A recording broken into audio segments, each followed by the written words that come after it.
Welcome to Spirit, Purpose, and Energy. I'm JJ Flazanes, your host, and thank you for downloading this episode today. And last week's show was nice and short. It was short and sweet, giving you an overview of community. I was inspired, and I wanted to pass on that high-level vibration of inspiration to you. This week's show is the longest show I've ever produced, so please bear with me. It is well worth the time, and I really want to know your response to it. So please reach out after listening to the show and let me know what you thought. And please do it in writing. I would love to see it. Just a few announcements before we kick into the show, which is falling in love with your future. There is the 30-day manifestation challenge happening May 1st. This is the last week to register and get into the private Facebook group if you want to join us. And also it is, I think, the last week of the $100 off the event in September, the next big step. So if you're interested in that, and there is a 5-month payment plan to make it even easier, go to jjflazanes.com/next big step. Caine is called the Future Whisperer because as a hypnotherapist, healer, metaphysician, futurist, author, inspirational speaker, and life coach, he is the only therapist in the world who has created an entire therapy, healing, and growth process based on connecting people with their ideal future. His process is called FutureVisioning. Ty's going to tell us all about his story, about how he got into this, but I do want you to make sure that when you're done with the show, you check out his website, which is FutureVisioning.com. All right, here we go. Welcome to the show, Ty. Hi, JJ. Happy to be here. Good. I'm happy to finally get you booked on the show. Sorry it took so long. And I'm excited. The timing is just perfect. It really is, because we ran into each other recently and we had a conversation about relationships and what you do, future visioning, right? Yes. And one of the things that really intrigued me, and it almost haunted me in a good way, I really thought about it for like several days, was you made a statement that said women marry their mates or husbands' potential, or women date a man's potential, or it had to do with... The way I said it was, women marry a man's future self. There you go. Which also could mean potential to me, but exactly. Right? They're similar, but they're also somewhat different. And I work with the future as a real self. So it's not, potential is sort of undefined and oftentimes does not come true. A future self is more solid and more real. And that's why women say I do. They see the man that he could be, and usually he doesn't do that. Right.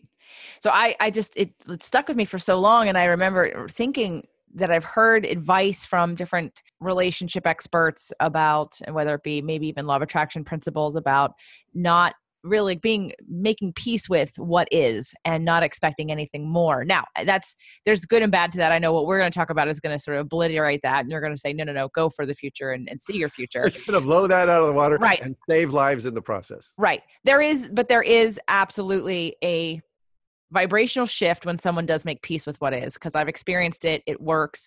I think it has to be a balance, because if vibrationally and frequency wise, you're upset with what's going on, then you emit that and you attract more of that. And so I think that there's part of it is making peace with what is, but the excitement, the passion, the future. I mean, also law of attraction. I was thinking about what you said in terms of people doing future things. And I do a lot of law of attraction. Law of attraction is about focusing forward on what you want, visualizing, visioning, seeing it, making it real, acting as if, and that's all very much a part of that. So why don't you tell the audience a little bit about what you do? I know I read your bio and your background, but explain a little bit more in depth in terms of how it's different. Yes, absolutely love to. And when you were reading my bio, did you see the picture of me bungee jumping?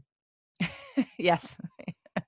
Well, yes, I read the bio, but the audience can't see the picture you sent me. I know. If they go to my website, they can find it. It's in a video that I did there. But I love the adventures, like bungee jumping. So I grew up in Utah and Montana. My heart is in Montana. We have a cabin up there on a lake, and we didn't have running water or electricity or anything when I first started going there as a kid. And I spent every summer of my life at our cabin in Montana, and fell in love with the woods and adventures and riding my motorcycle, water skiing, and all that kind of stuff. And living in Utah, and snow skiing, and just the adventure of life. And so I was like just a kid from the mountains. And then when I was like 19, 20, I discovered a course called Alpha Awareness, which was the first it was like a version of the Silva mind control thing. And they were doing it in Utah, which is a very Mormon place. And there wasn't a whole lot of consciousness stuff, particularly it was in like 1971. And there was no consciousness stuff going on, except that this guy came through and did this course, and I took it, and it was like mind blowing. And then a couple years later, after I dropped out of college, the first time to go to Aspen to be a ski bum, and then the second time I dropped out because my friend who I met in college he was a grizzly bear biologist, and he was studying grizzly bears in Alaska. And he wrote me and he said, "I'm going to Nepal to study Bengal tigers with National Geographic. Do you want to go?" And this is back way before we had cell phones and messages. And so I wrote him back a handwritten letter. I said, "Of course I want to go. Where's Nepal?" Had no idea. Had to look it up on the map. And it's exactly the opposite side of the planet from Salt Lake City, Utah. So I got on a plane, off we went to India, Nepal. The tiger study didn't happen because they ran out of funding and stuff before we got there. But the reason it happened was the future was get to Nepal and blow your mind. So this was in 1974, and it was like the heyday of the metaphysical, the Marrakesh Express, and it was just an amazing experience. And it blew my mind, opened my heart. I realized, oh my God, there's a much bigger world than Salt Lake City and sort of a very conservative Mormon perspective on life. I wasn't my Mormon, my dad was, but I wasn't, my mom wasn't. So I came back from Nepal and I didn't fit in Utah anymore. I never really did fit in my family because I'm a weirdo, but I just didn't fit in the whole state. So I started traveling out to California. And just because I said, there's something awakened in me. I don't even know what to call it. Didn't have a name for it. Didn't know it was spirituality. Didn't know it was my future. Didn't know. But I just said, I have to follow this. It's non-negotiable. So I'd fly out to California, fly out to San Francisco, walk around the streets for a week, wonder what I'm looking for, not find it, go home, come back a couple months later. Finally met a guy who was living at the Living Love Center in Berkeley. And so it was a spiritual center, and like 50, 60, 70 people all living in one house. And I came out and just said, oh my God, this is my family. This is my home. So I moved from Utah to California.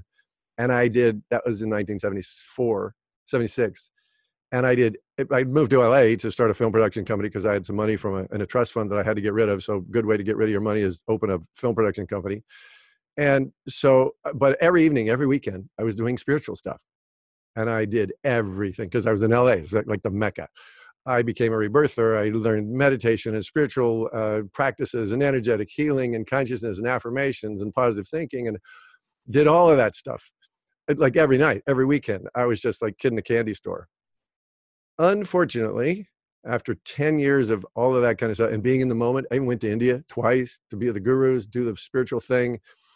And after 10 years of that, wound up back in Utah on a skiing vacation with a life-threatening illness in a hospital with 3 doctors saying, you'll be dead within hours if you don't have surgery. And they're rolling me towards the operating room. What was your illness? Appendicitis. Okay. And I'm headed towards the operating room, and I'd been studying metaphysics, all this spiritual stuff, positive thinking, all of that. But along the line, I found Lazarus, which was a whole different ballgame, like a completely different world. And Lazarus was the one who talked about you create your own reality, everything, including the stars, including Mercury, whether it's in retrograde or not, you're creating it. This is an illusion. We live in a hologram. It's a movie. And Lazarus was the only one who talked about that with no ifs, ands, or buts, no asterisk, no, well, except when he said, no, you create it all. And the other thing he said that blew my mind was the future creates the present. That rocked my world because I had spent 10 years. I knew Ram Dass. He'd come through here all the time. I was taking LSD, being here now, going to India, being here now, hanging out with Ram Dass, being here now. And then I wound up in the hospital and realized none of that shit works. I'm dying and I'm in pain. Like on a scale of 0 to 10, it was an 18 to 20. And then we're rolling down the hall, headed for the operating room. And I looked up at the doctor and I said, no, I don't want surgery. The doctor was a woman. She was very cool. She looked at me and she said, wait, I didn't explain to you, you're dying. I said, no, I heard that. I got it. But I don't want surgery. I'm going to heal this or die trying. It makes me cry right now. Can't believe I did that. What kind of a nut would do that when you're only, like I was like 7 years into the spiritual thing. And I just said no. And she looked at me and said, you have to sign this form. I said, no problem. I'm not wanting to sue the hospital. I'm wanting to go skiing. I came to Utah to go skiing, and I want to live this metaphysics stuff. And it took me after 30 hours of pain, I finally, they were going to put me, I couldn't even get out of the wheelchair to get back in the car to go home. So I'm rolling down the hallway, and I'm visiting my mom when this happens, not an inconsequential detail. And my mom's pushing my wheelchair. We're rolling down the hall to go to the elevators to go so they can put me in a room and die, whatever I'm going to do. And I said, push me over to the phones. There were pay phones then. And I picked up the phone. I called Concept Synergy, was doing the Lazarus seminars. And I called Gerald and I said, I was talking to Lazarus every month back then. Now he doesn't do that anymore for years, but nobody knew about him then. He was brand new. And I said, Gerald got on the phone. I said, Gerald, I'm dying and I need to talk to Lazarus immediately. And he said, oh God, Ty, Jack, who channels Lazarus, is on a plane and across the country. We can't get in touch with him. I said, oh my God, I'm going to die. And my heart just sunk through the floor. I was like, that's it. Game's over. Shit. And then Gerald, bless his heart, he said, I cannot tell you what Lazarus would say because I'm not that wise. But I can tell you, everyone we've known who's had inflamed gut issues has had problems with unresolved anger. Bingo, the light went off. I looked up at my mom and I said, Mom, we need to talk. Thank you, Gerald. Thanks, buddy. Hang up the phone, up into the hospital room. It almost kills me just moving from the wheelchair into the bed. I was in so much pain. My mom walks in and I start talking to her about our cabin in Montana, which, as I said, is where I grew up, my favorite place in the world. That's where my heart lives. My body's in LA, but my heart is in the mountains in Montana. So my mom and dad divorced when I was 20. They shared a cabin for a couple of years in the agreement, and then that was awkward because my dad had a new family. And then my mom and I started talking about getting another cabin, and I went down to my friend's place at the other end of the lake and got drunk one night for the 4th of July party, slept on their sofa, woke up in the morning and started talking to them. And they said, well, our neighbors don't use their cabin much at all. So I went over, looked at it, said, this is perfect. I'm going to fix it. Called my mom's. Yes, let's do it. She said, okay. She came and looked at it and she just divorced. So she had cash. I had $1 million trust fund, but it was in stocks and you're not supposed to sell your principal. So I said, Mom, you pay for it. You've got cash. It was only $25,000, which was not a lot of money at that time for either one of us. I said, you pay for it. I found it. I'm going to fix it up. My friends are going to run it. So we're partners. Great. Partners. My future is I'm an old man. I'm sitting on the front porch of this cabin because now I have my cabin and after my mom dies, it'll be mine. And 5-10 years later, my mom and I are having an argument about where to pile the wood. And I'm the one who cuts the wood. I love my chainsaw. And she says, no, you don't pile it over there. It's my cabin. You do it my way. And I just feel this gut punch. Oh my God. Legally, it's her cabin. And my mom doesn't like men. It took me 40 years to learn that, but she doesn't like men. And so I've just been betrayed by 5 years later, I'm in the hospital. My mom's standing there next to my hospital bed. And I say, Mom, I am so angry. I'm so hurt. I'm so betrayed over the cabin. It's my favorite thing in the world. And you've betrayed me and ripped it off. And I have zero ownership in the place that I was going to spend my future. My future had crashed 5 years before. It took 5 years to fester. And now my appendix is exploding. As then I'm talking to her and I'm saying, I'm so hurt and I feel hopeless because it was a verbal agreement. There's no legal recourse. I can't do it. And I go, wait, there's something wrong in this room. What's wrong with this picture? Oh, my pain is gone. 100%, completely gone. I walked out of the hospital. No, actually, the doctor walked in the next morning. I'm already dressed, ready to go skiing. She says, you're supposed to be dead. And I said, I know, but I'm not. And the food sucks in this crappy hotel. Check me out. I got to go skiing. And she said, do you have any books you might recommend? So the first time I discovered the real power of metaphysics, I created this little exercise called Life and Death. The second time was 10 years later, after living life, getting married, having a child, wondering what the hell I'm doing with my life, going into sales because I don't know what to do, blew my trust fund. So then I had to go to work and I was freaking out. 10 years later, I'm driving up the 405 and I'm wishing that the right front tire on my car would blow so that my car, because I'm in the middle of a horrible divorce, losing half time with my daughter in a sales job that I hate. And I'm driving along wishing that the right front tire would blow so that my car would swerve over and hit this huge concrete column that holds up the Sepulveda overpass.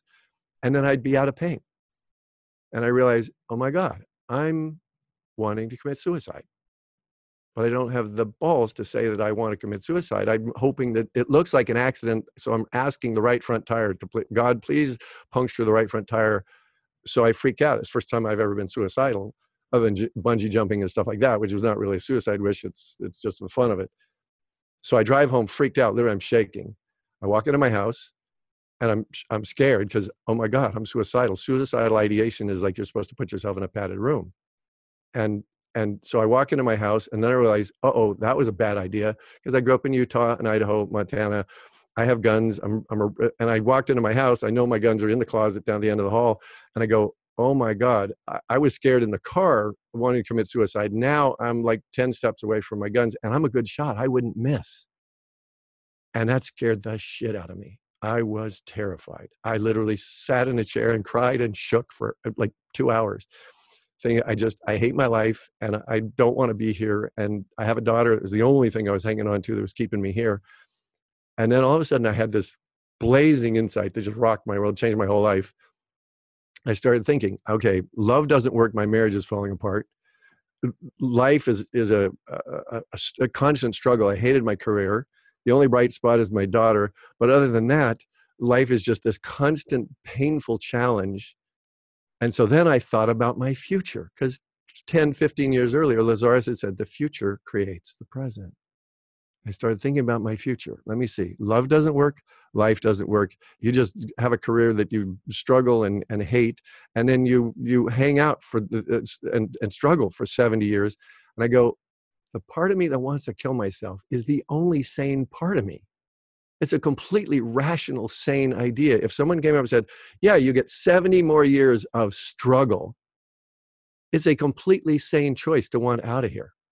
So I started laughing and said, oh my God, suicide is a completely sane choice. It is the desire to get out. So it's either kill myself, which I knew I could do, but then I said, oh wait, there's another choice. I could change my future. And that moment, I changed my future. I quit my job in my head. The next day, I drove over to the hypnosis school, signed up for their hypnosis course, because I had looked at that 5 years earlier and said, that would be really cool. But then I stayed in my martyred, self-pitying victim state for 5 more years, came back, destroyed my marriage, destroyed my life, went back to the same school, signed up to become a hypnotherapist, said, I don't even know what I'm going to do, but I'm going to have some fun in life, or it's not worth being here. Then went through all the hypnosis study and all that kind of stuff, had already studied every kind of therapy, healing, all that, realized most of it doesn't work. Most of the hypnosis stuff is about the past and past life. So with my first client, I said, well, we could go back and I could spend years with you doing past life stuff, childhood issues. But I said, what does your future look like? Because that's the thing that saved my life when I had my appendicitis. It's the thing that saved my life instantly also when I was suicidal. So I said, what would your future look like if it worked? With my first volunteer client, who I just shanghaied and said, hey, I need a guinea pig to start practicing now.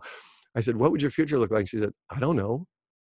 And in that moment, I realized, oh my God, the single biggest problem in my life, the single biggest problem in her life. Now I've been doing this for 25 years, full time, with tens of thousands of people I've talked to. The single biggest problem in every person I've ever met is they cannot see their future. And it doesn't matter. So with all those other things, the positive thinking and the law of attraction and the spiritual stuff and the energetic healing and the right eating and right livelihood and all, none of that shit makes a bit of difference. What I discovered is if you're not changing your future, everything else you do is equivalent to rearranging the deck chairs on the Titanic. And rearranging the deck chairs will never change anything. You have to change the course of the ship first. So that's what I started doing with my very first client. I said, well, let's just make up a future, dream it up. So, okay, what would physically, financially, emotionally, would you rather be dead or alive? Okay, how alive? So we went through, created this whole chart that I use with my clients now, created an awesome future. And then I had her close her eyes and took her out into her future. And I thought you had to do like I had done 10, 15, 20 years of therapy and healing and inner child processing and all that stuff. This was the very first session. I had her close her eyes, took her out to her future. She went from dark and gray and her skin was kind of pasty and she was miserable. She had chronic fatigue syndrome for like 7 years, headaches, all this stuff, panic, bad relationship. I took her out to her future. She started glowing like a 1,000-watt light bulb right in front of my eyes. And I'd been working in the healing arts for like 15 years. I'd never seen a transformation like that in my life. And it lasted. The next week when she came back, she was still glowing. So I've been doing that for 25 years. And it's not only fun, but it works. And it's the fastest way to change I've ever found. The other cool thing it does by connecting to your future, the resistance, you could spend years in analysis. You could do 1,000 past life journeys. You could spend years and years and years doing affirmations and all that crap that I did. Don't do that anymore. Don't recommend it. And the problem, the one thing, the law of attraction is cool, but I don't teach the law of attraction. I teach you create your own reality because they're different. The But law that's of exactly what Abraham said, was you create your own reality. So when you said that, I've never heard of Lazarus, which is interesting to me. It's the same exact statement that Abraham has made in Law of Attraction for 35 years, is right, you're the creator of your own reality, which exactly. sounds like it's really, when we get down to it, it's the same nuts and bolts. It's just how you deliver it. Well, no, it's not how you deliver it. I'm a hypnotherapist. My job is communication. My destiny is to explore communication. What's really important with communication is how the person receives it. It's what they actually get from the communication. And the problem with the law of attraction is what everyone hears from that is, oh, I'm sick. If I used the law of attraction the way most people hear it and understand it, I would be dead. I wouldn't even be here right now. The law of attraction is, and this, like, you can go on Facebook. I see it every week, sadly, people who are sick and they're saying, I'm using prayer, the law of attraction, positive thinking, affirmations, all these energetic things to try to get well. That's not how you heal. That is not how you heal a serious illness. I've been there. The way you heal a serious illness is, and the law of attraction is, okay, I'm sick now. I'm going to try to imagine and visualize, which becomes a fantasy of being healthy and being and getting over this somewhere in the future. But that's important to know where you want to go. But the way you heal an illness is like I spent 30 hours in pain before I healed my appendicitis. I spent 30 hours the first 3 minutes, I said, oh God, please help me. And I started thinking affirmations and try to, imagine and hope for healing and try to be positive about it. And I said, that's a waste of time. And what I'd learned from Lazarus, and Lazarus is teaching us the reality that we've created. It's amazing. He said, we're not like teaching you Lazarus's wisdom. He said, we're teaching you about how your reality works so that you can do it better. It's not Lazarus's philosophy. It's the way reality works. And he said, the way you create an illness, you create your illness. It's not Mercury in retrograde. It's not the water. It's not the air. It's not your childhood issues even. It's you using your childhood issues and all those patterns to create. So I asked myself for 30 hours while I was in the hospital, before I went to the hospital and when I got there, and failed completely for 30 hours. So the last minute I realized it. I kept asking myself, what am I doing to create this illness that's killing me? What am I doing to create this? And I asked that question for 30 hours. Never got an answer. I don't know. God, I'm trying to be a good person. I'm trying to live my life. I'm just here on vacation. Let's see, what am I doing? Well, I don't know. I'm not really hurting anybody. I had buried the anger so completely, because it was like from years and years and years before. And I had completely buried it. It wasn't gone. It was just buried. As soon as Gerald said, unresolved anger, bingo, I knew exactly what it was. And I was the one who did it. It wasn't the water. It wasn't the air. It wasn't Mercury in retrograde. It was me holding on to my anger that was killing me, and me expressing it healed instantaneously. So the difference between the way people hear the law of attraction is, I'm sick, I'm going to try to attract health. The way you hear you create your own reality means you created your illness. You created your relationship problem. You created your career problem. You created everything. And until you own that, you cannot change it. Right. No, I'm incomplete. I'm incomplete. Okay, let's pause. Okay. Let me in. Let me in. It's my show.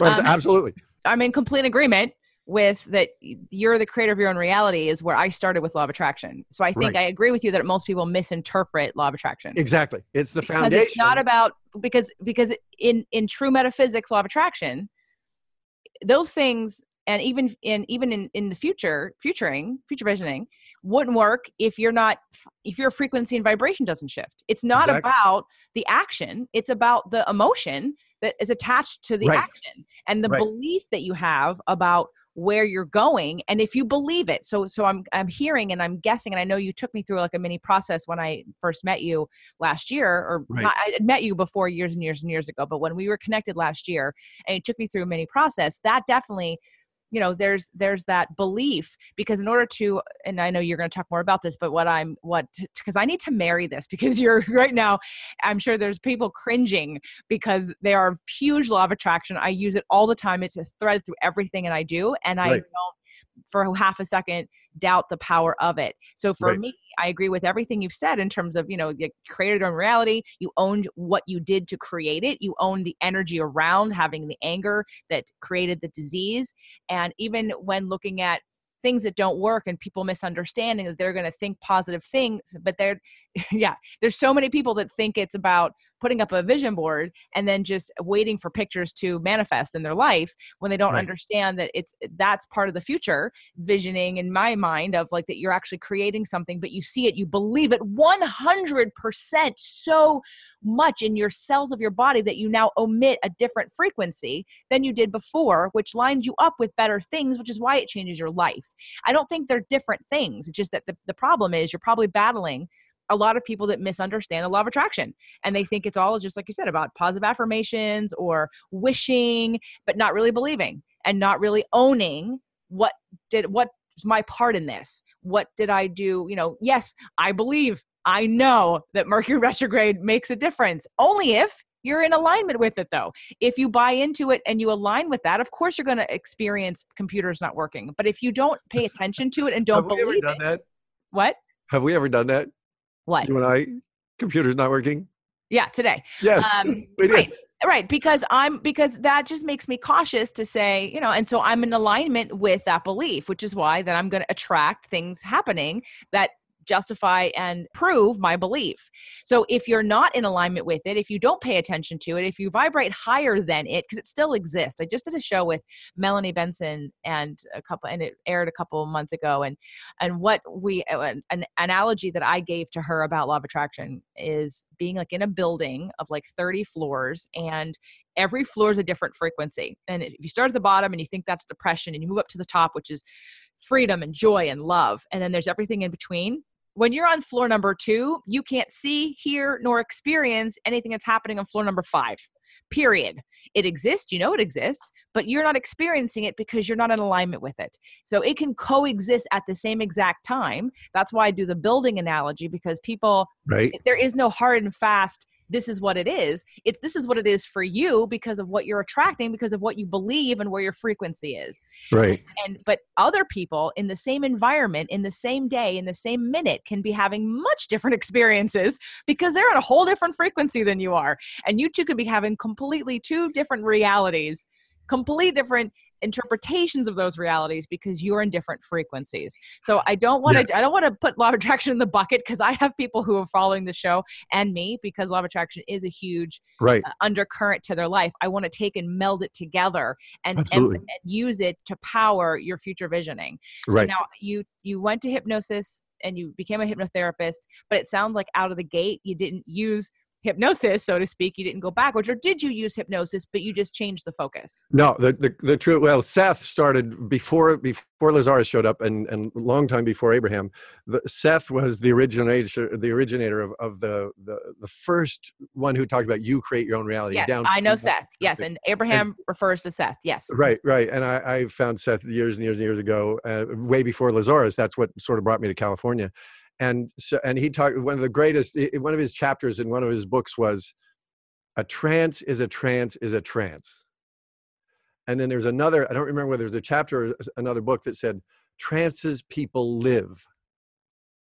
So the bottom line, what I discovered and what I do now, my letters behind my name are certified hypnotherapist, blah, blah, blah. What that really means, what I really do, my entire career for 25 years now, what I'm really doing is dehypnotizing people, because we're walking around, I'm sure you know and love we're not human beings having a spiritual experience. We're spiritual beings having a human experience. You know that quote, right? Absolutely. It's true.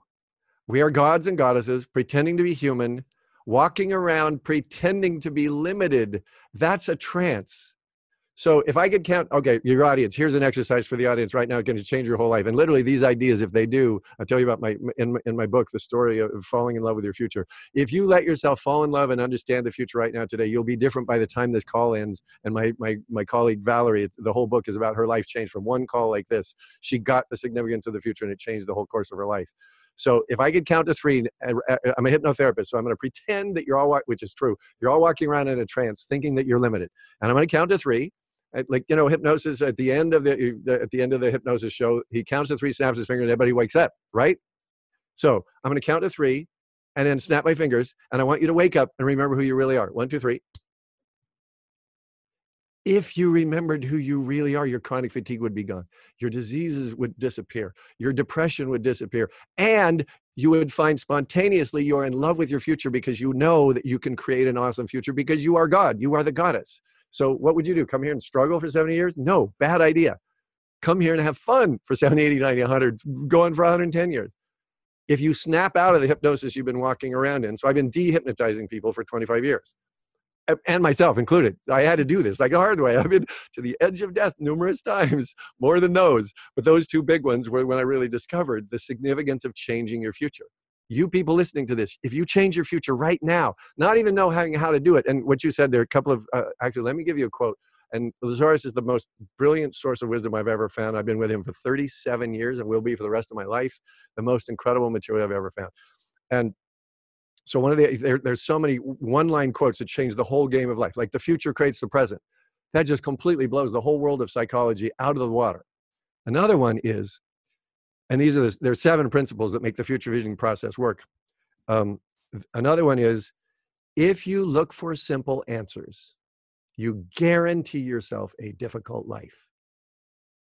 If, however, you're willing to embrace complexity, then you can have an easy life. That takes like 60%, 70% of the self-help books in the world and just blows them out the window, because they're all the simple process to change your life. There is no simple process for changing your life. We've tried it. I tried it for 10 or 15 years and wound up in a hospital dying. I tried it for another 10 years and wound up suicidal. Simple answers cannot work. Literally, it's a law of physics. You cannot solve a complex problem with a simple answer. You have to address the complexity. So the details make a difference. Like in the legal world, it's the big print giveth, the small print taketh away. Details make a big difference, especially like we used to be puttering along, driving along 10, 15 miles an hour in our reality. We're now going at like 185. We're driving in a Ferrari, and we're doing 185 miles an hour. I used to race cars too when I was young. When you're racing a car, if you're doing anything over 70, 80, 90, 100 miles an hour, tiny little differences are the difference between not only winning the race, but life and death.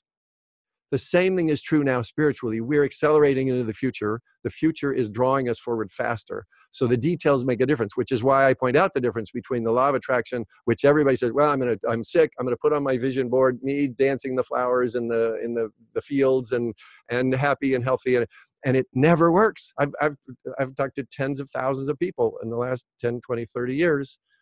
And most healers are sick. Most coaches are still working their day job. It's tragic. 95% of self-help book buyers are repeat buyers. Why are they buying again? Because obviously the one they bought before didn't work.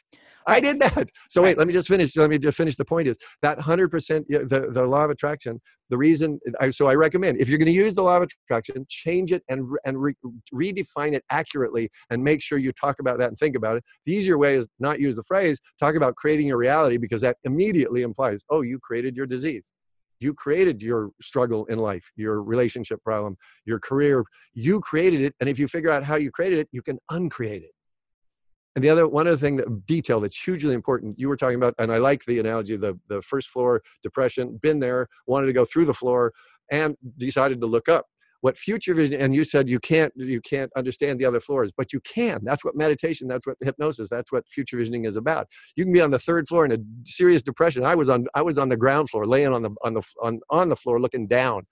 I rolled over, I looked up, and I just imagined, what would it be like to be on the 30th floor? What would it be like to be having fun? And our imagination is so powerful. I could imagine, oh, I'd be happy. I'd be enjoying my life. And then bingo, I said, oh, I think I want to drop my sales job, become a hypnotherapist, go have some fun in life, and help other people have fun. I could imagine. So future visioning, basically, what I do is I have people close their eyes, which we could do here. We could do a real quick exercise and give everyone actually an experience of their future right now. Get on the elevator, go up to the 30th floor, walk around, see it, feel it, get used to it, get excited about it. But then you have to tell the truth that you're the one keeping yourself on the 1st floor. That's where it's important to look at creating a reality, not just trying to attract your way out of it, not just trying to visualize, not just trying to use an affirmation or a vision board. I met tens of thousands of people who have those and they're still sick. You have to not only go to the future first, but then you have to tell the truth about, oh, I chose to wallow around in the self-pity. And this is where Lazarus differs from every other teacher I've ever found in the world. He spent years teaching me, and I'm a little slow in that it took me years to figure this crap out, talking about victimhood and martyrhood and self-pity and why we love our self-pity, why we hang on to our victimhood. And until I owned that I was hanging on to my pain in the hospital, if I didn't own that I was creating and holding on to my own struggle, self-pity, martyrhood, and disease, I would be dead right now. The way you heal, you go to the future first, the FutureVisioning process. Go to the future first, see where you want to go, get clear about that, get excited about it, but then come back and tell the truth. I would, if I was in Montana, I would talk a little more colorfully there. I would say, tell the effing truth about why you're holding on to your pain, your suffering. And that's where the work needs to be done, not more vision boards and more affirmations. Tell the truth about why you like being a victim. Who are you trying to get to save you, which is the bottom line of a victim's game. When I did that, instantaneous healing, instantaneous change, got to take the elevator right to the 30th floor, didn't stop at the 15th, boom, create a new career, created a new life. So that, and you don't have to, like you said, you have to be 100%. Have you ever been 100% sure about anything, JJ? Yes. Many times, absolutely many times. And they always come true because, and for no other reason than I absolutely believed it 100%. Well, but I would differ that, and I'm a hypnotherapist. In your computer, even your computer right now, this morning, we had trouble getting the Skype and the Zoom to go. There are glitches in the software in your computer. There are glitches in our brain. And one of the things is I've never been 100%. I used to think, okay, I got to be 100%. And I spent years being disappointed. Well, apparently I'm not 100%. And that's when my life sucks. What I realize is you do not have to be 100%. I really, being honest about it, I've never been 100% sure about anything in my life. Even when I'm excited about, oh my God, I want to bungee jump. I want to throw myself off this 50. There's a part of me going that you're going to die, dude. This is nuts. What the hell's wrong with you? But so what all that's really necessary to tip reality is 51%. You only have to be 51% and willing. And then you change your reality. 100% for a human being is virtually impossible. I know as a hypnotherapist, I go into people into the depth of their pain and their suffering. The victimhood that we bought since we were children is always with us. You can't be 100% sure. Your brain it's going in 1,000 different directions every day, every moment. All you have to do is 50%, but the most important part is be willing to have things change, to be willing to let go of your disease, be willing to let go of the struggle. And to let go of it, you can't just say, I'm willing, positive thinking. That's never worked. You have to go in and own why you're holding on to it. What are you hoping to get from the victimhood? And as soon as you do that, your reality changes literally instantaneously in a moment. So in the beginning, I was telling you about making peace with something, and that's part of that. So that's the same thing. No, it's a little different. Well, okay. Again, the details, like, and I hope you don't mind. I'm going to be honest with you about everything, because I know there are people in your audience right now, and their life depends on what we're talking about right now. And I cannot just be like, people get upset with me. Some of the people in your audience probably pissed off at me right now. Well, that's the way it's got to be. Like, I read a great quote the other day. It said, being honest will not attract a lot of friends, but it will attract the right friends. And so I'm going to be honest with this stuff, because literally, if I wasn't, I would be dead. My clients, every one of them that comes to me, now they've been doing spiritual stuff and trying to be at peace and trying to do the law of attraction for 10, 20, 30 years, and they're still sick, and their relationships are dying and their bodies are dying. Out of respect for them, I can't just be nice and get along and say, oh yeah, all paths lead to the mountain. No, most paths lead to death and destruction. 95% of people in our country fail financially and emotionally in their lives. 95% of dieters fail. 95% of the book buyers buying self-help books are buying it again, because obviously the one that you know them, we know them. I was one. It sucks to be in pain. Absolutely. It's a lot more fun to create joy, but in order to do it, you have to take on the level of honesty. We're not human beings, we're spiritual beings. If you were God, if you were the goddess, you wouldn't pretend that your illness came from something in your childhood, or from the air, or from you ate too many McDonald's hamburgers when you were young. I was a pain in the ass vegetarian for 7 years, and it didn't change my life at all. It was worse by the end, because I was arrogant about it. Now I eat what I like, I eat pretty healthy, but I eat what I like, and I love life. So to find what you want, if you could take the elevator, okay, try this right now. Hold on, stop. What? What?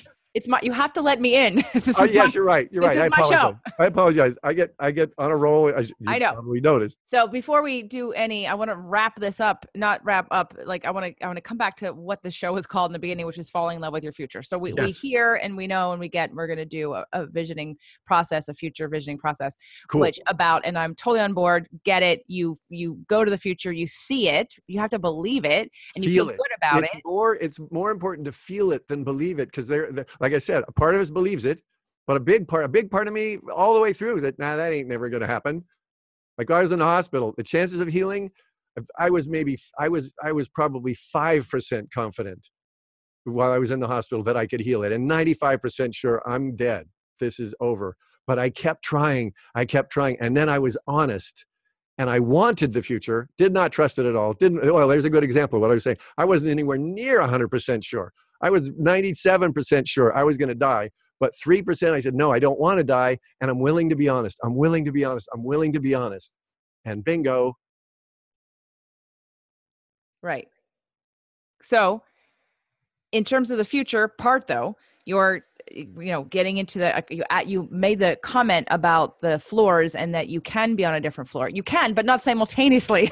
And I'm not saying that law of attraction doesn't say that immediately you can't jump from one to another floor. Absolutely. That's the whole point of recalibration. It's the point of what you're focused on and how that whatever you're focused on brings up an emotion within you and therefore a frequency and a frequency change. You absolutely can within minutes and seconds change your frequency.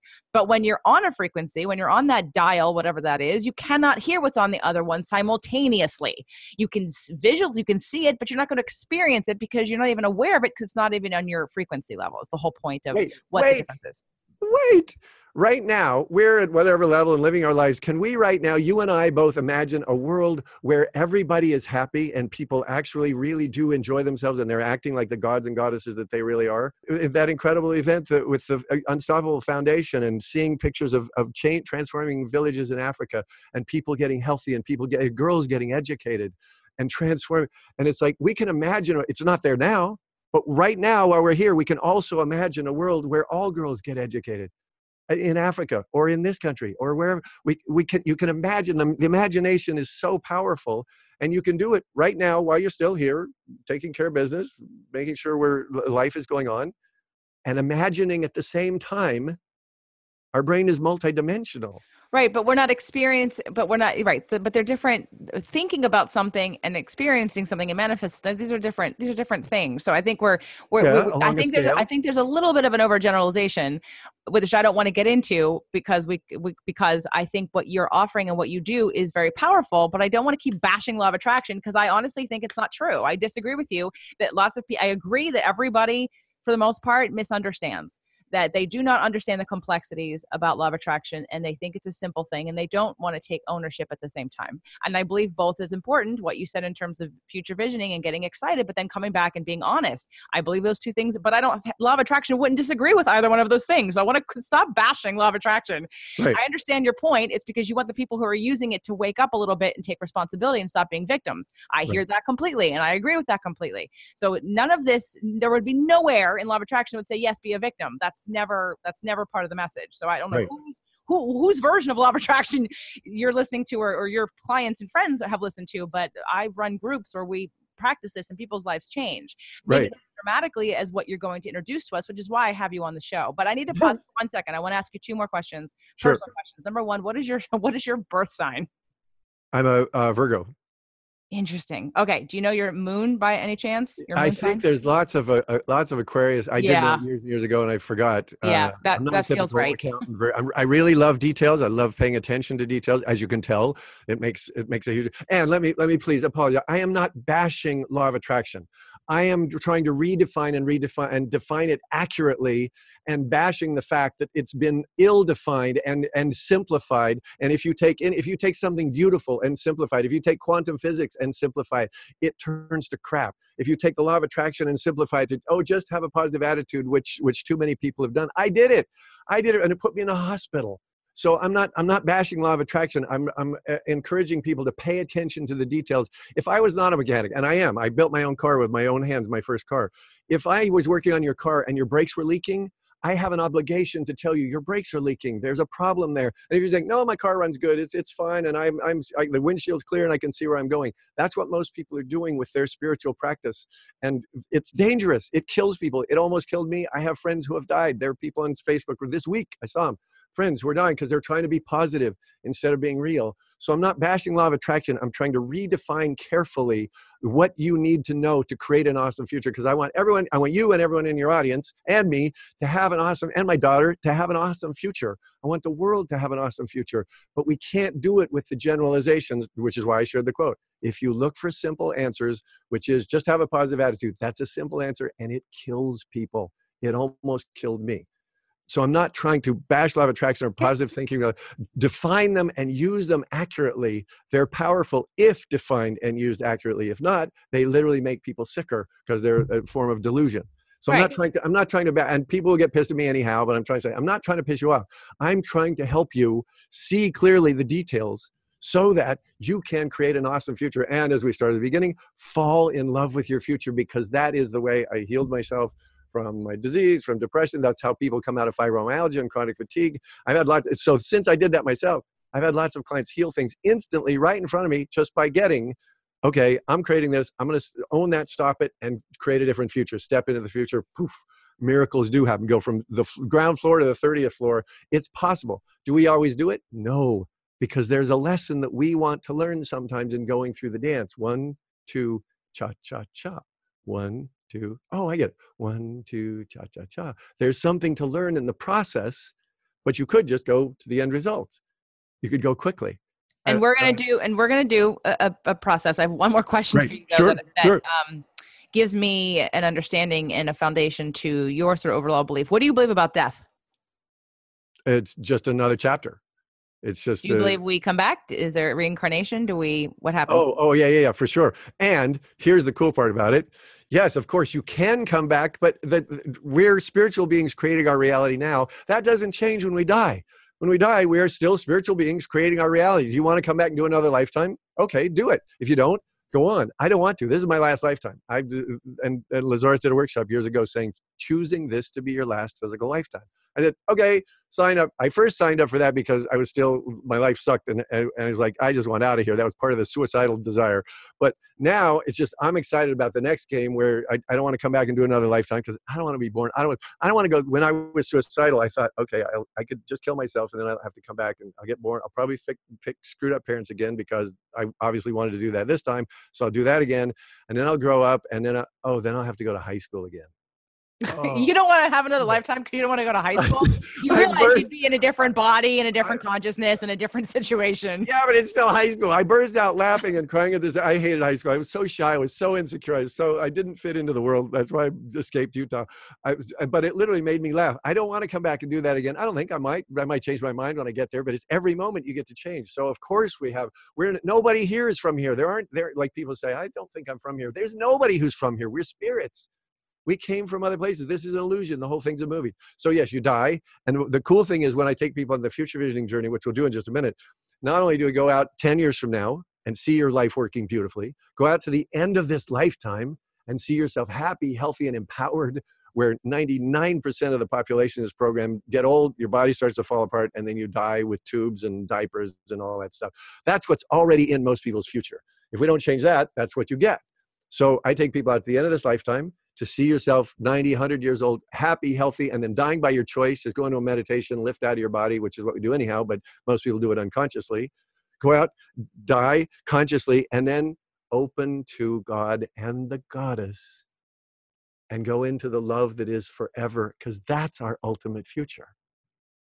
If you open to that future, like right now, JJ, how does it feel to you just to hear that idea of opening to the future of love forever with God and the goddess, dancing, celebrating with them forever, that's your ultimate future? What happens in your body when you hear that idea? Ease, relaxed. Yes. Open. That's the future creating the present. Yeah. So let's do it. Now, we're kind of tight on time because I like to keep the show a little bit less than an hour for people who are driving and commuting. Yes.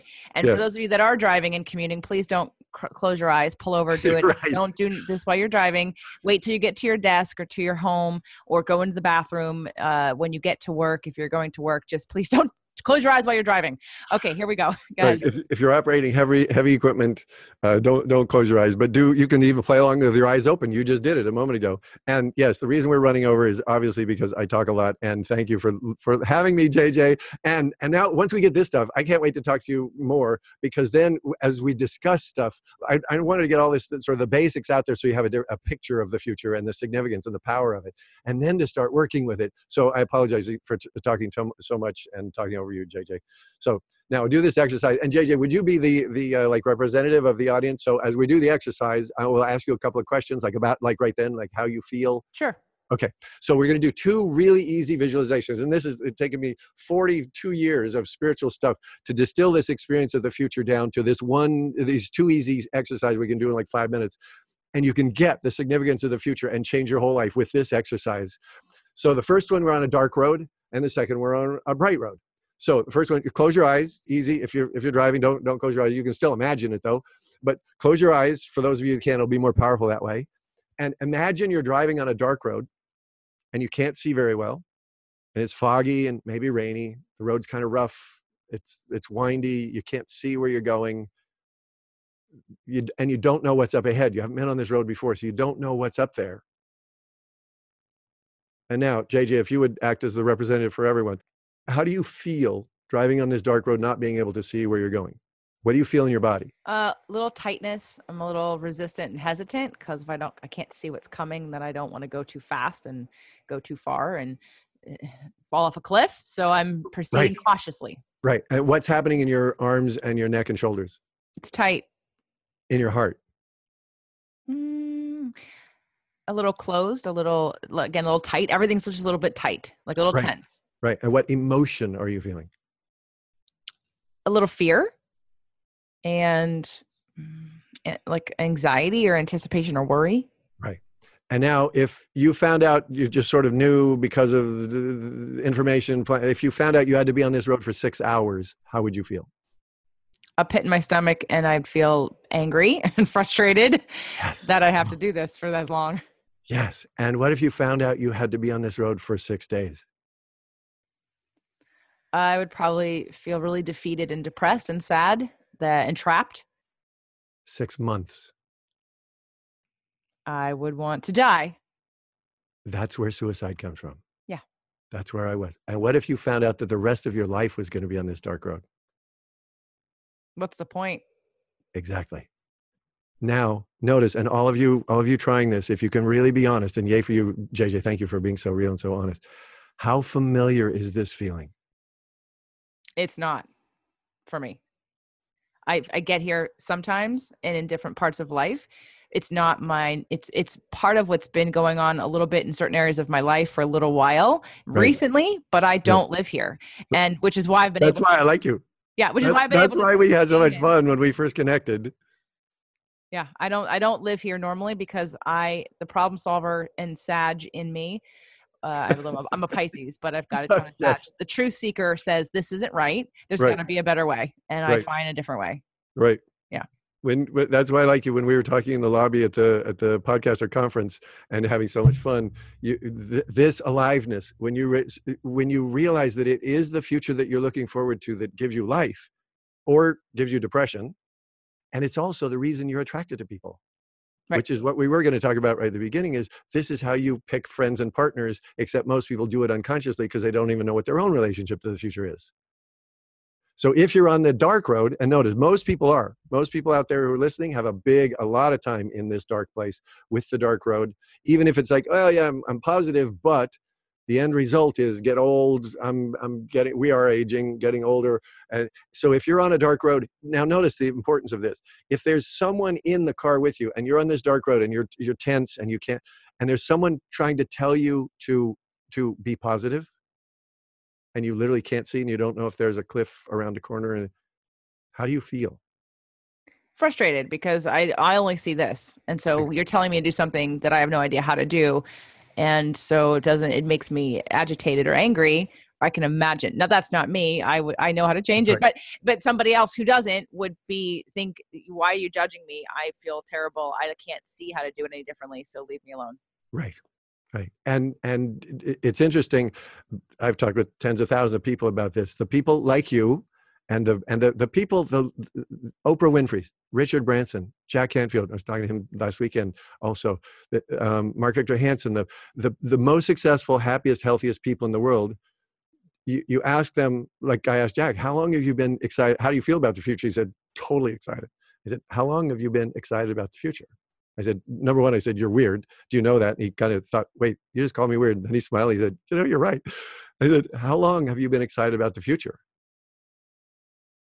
And he thought about it. No one ever asked him that before. He said,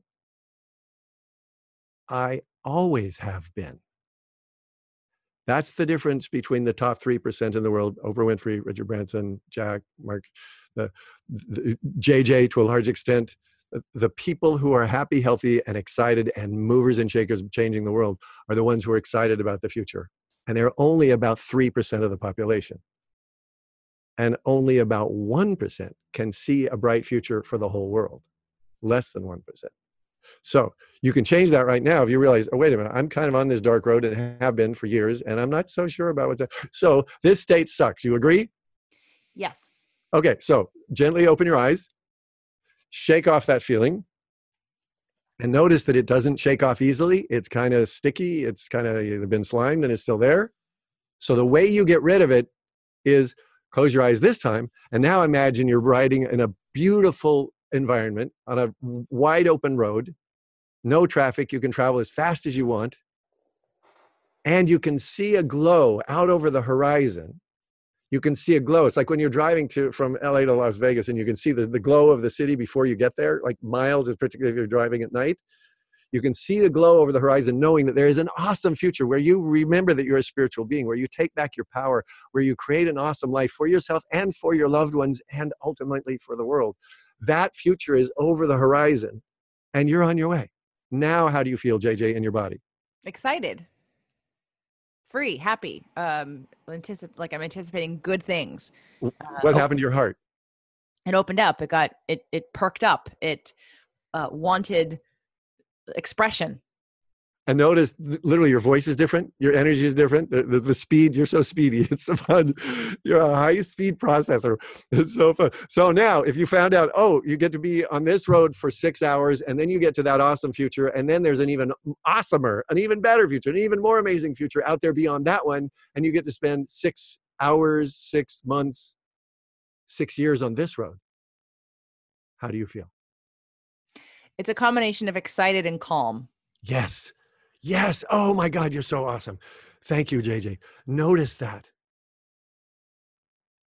The excitement, the trust, the hope, the connection to the future brings calm. Notice now, how centered are you? Very. How present are you for this conversation? Very. So I spent 10 years, 12 years being in the moment, taking LSD, hanging out with Ram Dass, going to India, meditating, chanting, blah, blah, blah. And I'd be in the moment. I love being in the moment, but then I was always anxious and worried. It never lasted. And I tried for years. And then when I started working with the future out of desperation, I realized, oh, if I'm connected and trusting my future, being in the moment is a natural state. I don't have to try to do it. It freaked me out. It blew my mind. The way to be in the moment is not try to be in the moment, not to do mindfulness meditations, not to chant. The way to be in the moment is work on your future so you trust it. And then now take a breath and notice what happens with breathing. Could you feel the difference? Yeah. Now, if this future goes on forever and you see yourself 10 years from now, see yourself being happy in an incredibly loving reality, incredible loving relationship, magical, as we were talking about relationships, with a partner who also is really excited about the future. What would that feel like? Gold. Yes. That just feel like, I don't know, can you get higher than that? No, I think you just maxed the meter. I mean, companionship and connection and excitement and passion and trust and calm and love and exuberance and anticipation and creativity. And like, it's all of it. That would be like all of it. And if we could plug an extension cord into you right now, we could power all of Los Angeles. Because you're already the ever-ready buddy. That's who you were born as. And now you're connected to the future. And so notice, what kind of a partner do you want? And this is, I work with thousands and thousands of couples. Well, every client I have has relationships, but then a lot of the couples. And the key thing is, one of them usually is excited about the future, and the other one usually is scared of the future. And they've been in therapy. I've had couples in therapy for 30 years, talking about their childhood and talking about their issues, trying to do the emotional, honest sharing exercises and doing the imago process and doing the energy balancing processes and doing the staring in the eyes and all that crap. And none of it's working. They're still arguing. I go, well, what would your ideal future look like? And they go, I don't know. Never thought about it. And that tells me, if they never thought about it, what their future is filled with is what they saw their parents do when they were young, because we create our future from literally before we're born. And the way you create your future in relationship is you watch your parents and all their screwed up stuff, and then you project that into your future. And no wonder I married my mother the first time around. And it didn't work. Right. So now, see your awesome future. Now look out when you're 110 years old, JJ, and you're fulfilled beyond your wildest dreams. Created more, because you are a lover, you're a giver, you're here to change the world, change yourself in the process, and have a lot of fun. And you give. Look at what you do. You give to the world. Imagine that you have changed the world through your giving, because when you change, the world changes. Like right now, we are changing the world all over the world. When you're 110 and you know, not only have you far surpassed your dreams of hope and love and all those energies, but you've changed the world with you. Okay. How What's can she people like? get this from you? Okay, wait, just one more thing to complete. Okay. Imagine that 110-year-old self. What is she like? What do you notice about her? She's just very calm and centered and complete. And is she willing to give you that calmness, that centeredness, that completeness? If you let yourself have that feeling right now, what will your day be like today? Smooth sailing. Knowing that that's your future. And then ask her about her future. And she waves her arm and she is excited about her future. And you're going, wait a minute, we're talking about dying. She's excited because she sees her future going home to dance with the goddess forever. To go into the love of God, goddess, all it is, that is forever. That's her future, and she knows it.